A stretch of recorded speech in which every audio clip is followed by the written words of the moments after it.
Hi everyone, welcome to this week's edition of the newsletter video tip.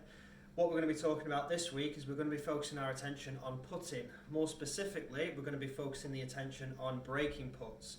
Now this video today is just a quick one, just to give you an overview of how you can improve and gain a better understanding of breaking putts. We deal with breaking putts on a daily basis when we're out there on the golf course, whether it's left to right, right to left, uphill or downhill, or sometimes a bit of both. What we have to understand is we have to have a good understanding that there are two key aspects to hole putts when they are breaking, okay? And that is pace and line. And if you've got both, you've got a very, very good chance of holing the putt. If you have one or the other, then the chances are that you're going to do very well if you hole any, okay? So it's very important that the two come together and that you have a good understanding of how to do this. The first thing that we're going to talk about is we're going to talk about the pace control element of it. Okay, so pace is important regardless if the putt breaks or not. Okay, but what I'm going to show you is I'm just going to show you a quick drill that you can use when you're out on the putting green or in here in the studio that you can use to help you create a better control and understanding over the pace of the putt and the feel aspect. Now, all it needs is you need either a club or an alignment stick, golf balls and your putter. Dead easy.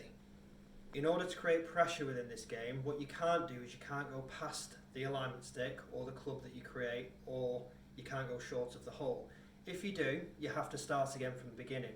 Generally speaking, I give golfers 6 levels at this, so the first level being closest to the hole, being the easiest level, and as you progressively work your way back and further away from the hole, it naturally gets harder. Can't go past the barrier, so in this case it's the yellow alignment stick.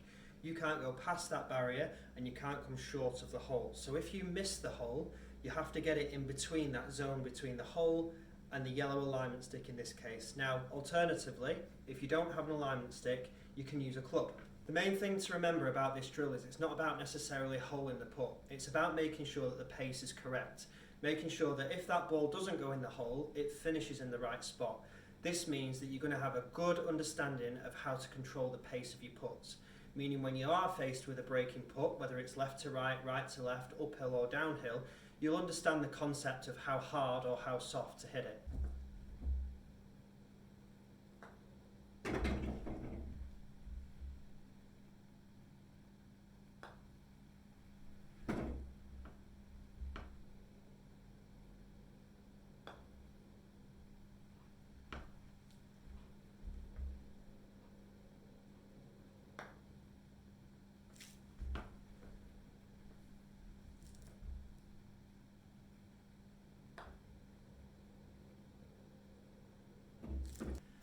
Next up, we've got alignment. Now, one of the main things to get the ball in the hole is to start it off on the line in which you intend to hit the ball along. Now, this might sound very obvious, but a massive amount of golfers don't actually start the ball off on the line in which they intend to. Most of us can read a putt, most of us know and understand the concept of the ball is going to break from left to right or right to left, or it's uphill or downhill, so they know how to adjust and aim accordingly. But are you starting that ball along the line in which you intend to? If not, or if you think you are doing, give it a go and try this next drill. Personally, I would be tempted to start this drill off at a very short distance, almost 4 to 5 feet. That way it's just easier to set up and easier for you to get a good understanding of how this drill works. From there you can always move it back and make it a little bit more difficult. What I would use, as shown in the example, I would just use golf balls, or if you're outside on the putting green, you could always use T-pegs as part of your gate drill. Now, I've only used this to show you as an example because I know for a fact that all golfers will have this equipment available in the bag. Again, you want to start off with a very short putt just to make it as simple as possible to start with, then you can move it backwards. But this is a great way for you to get a good understanding of how to improve your initial starting direction.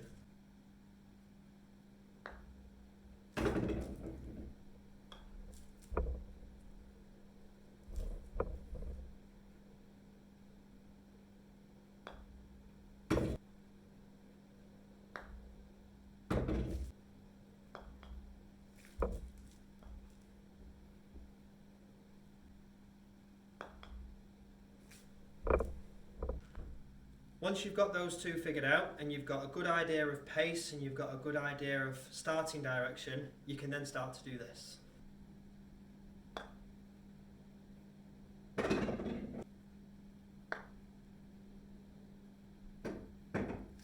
If you're really serious about improving your putting, then you need to give these drills a try. If you want to get in touch with me, if you have any questions, please feel free to get in touch with me via GD Golf on my Facebook page, Instagram, pop in store by all means, or send me a message via the newsletter and I'll answer any questions anyone has. But as always, thanks for watching and I'll see you next time.